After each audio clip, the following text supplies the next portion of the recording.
Let's talk about one of the most important pieces of technology out there, but one that's almost completely invisible, the database. Seriously, it's the hidden engine running pretty much everything you do online. And today, we're going to pull back the curtain and see how it works.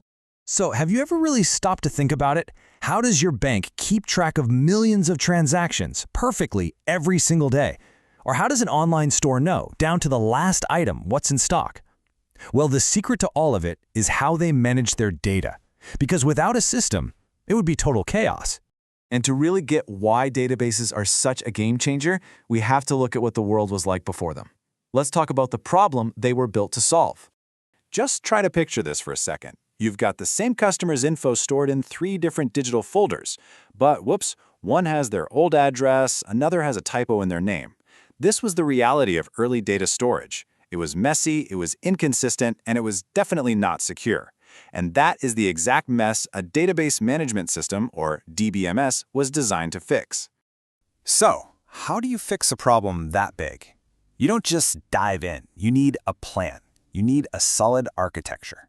So let's take a look at the blueprint for a modern database. And here it is, our hero, the DBMS.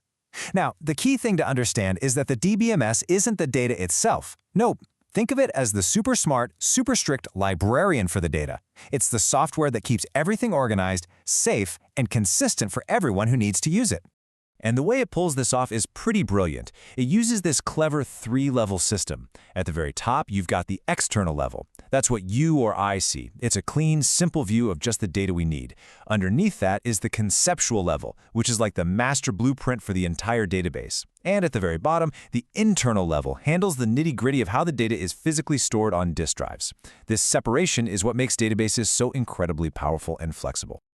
Okay, so to build that master blueprint, we need some building blocks, right? The very first, most basic block is something called an entity. It's just a fancy word for any real-world thing we want to store information about. You know, like a customer, a product, or maybe an employee. Great, so we have our customer entity. But what about them? What do we actually need to know? Well, that's where attributes come in.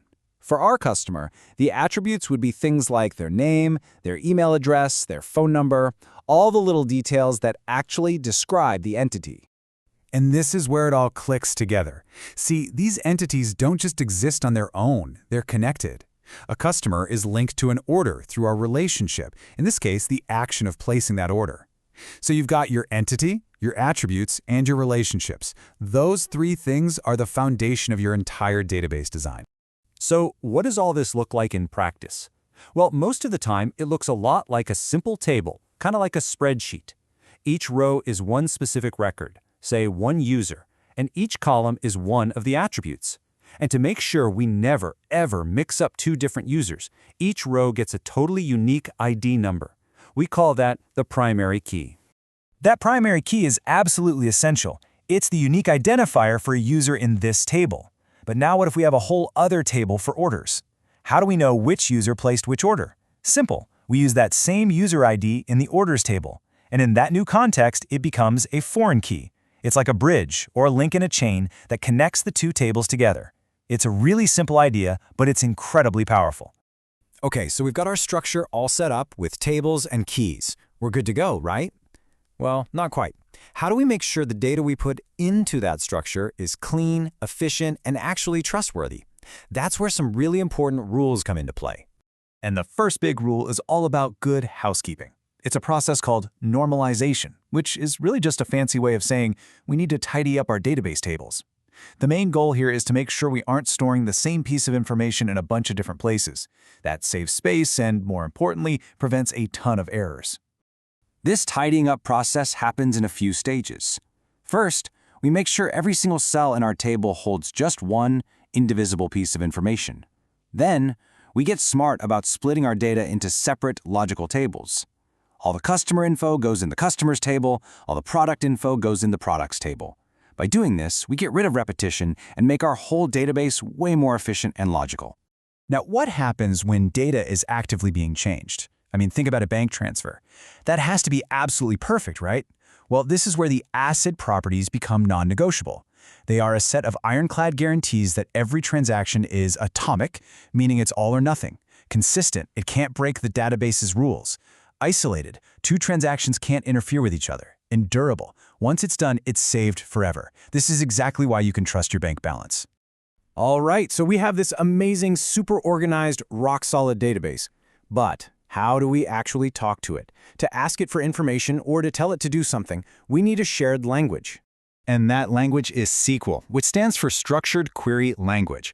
For decades now, it's been the universal standard for communicating with databases, whether you want to create something new, read information, update it, or delete it. You can basically group SQL commands into a few main jobs. There are commands for building the structure itself, like creating a new table. Then there are commands for managing the data inside, like adding a new user. And finally, you have the commands for asking questions, which almost always start with the word select. And check this out. This is what a simple question in SQL looks like. Even if you've never seen code in your life, you can probably figure this out. It's basically saying, hey database, select the name column from the users table, but only for the ones where the country is Canada. It's that simple, readable language that lets us unlock all the power of the data stored inside. Okay, so let's zoom out and tie all these pieces together. We've talked about the chaos, the architecture that brings order, the rules for reliability, and the language we use to speak to it. So what's the big picture? Well, the payoff is just massive. A DBMS takes that data chaos and completely solves it. You stop repeating information, you know the data you're looking at is accurate, and everything is kept secure. Plus, thanks to things like the ACID properties, all those critical transactions are totally reliable. It just makes everything work better. And this is really the bottom line. Every single time you book a flight, scroll through your social media feed, buy something online, or stream a show, you are interacting with a highly sophisticated database management system.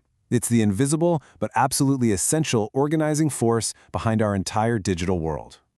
So yeah, the DBMS is truly the hidden architect of our modern lives, bringing structure and reliability to a world overflowing with data. And that really makes you wonder, right? As these incredible systems get even smarter and more powerful, what amazing new worlds are we going to build with them next? Thanks for tuning in.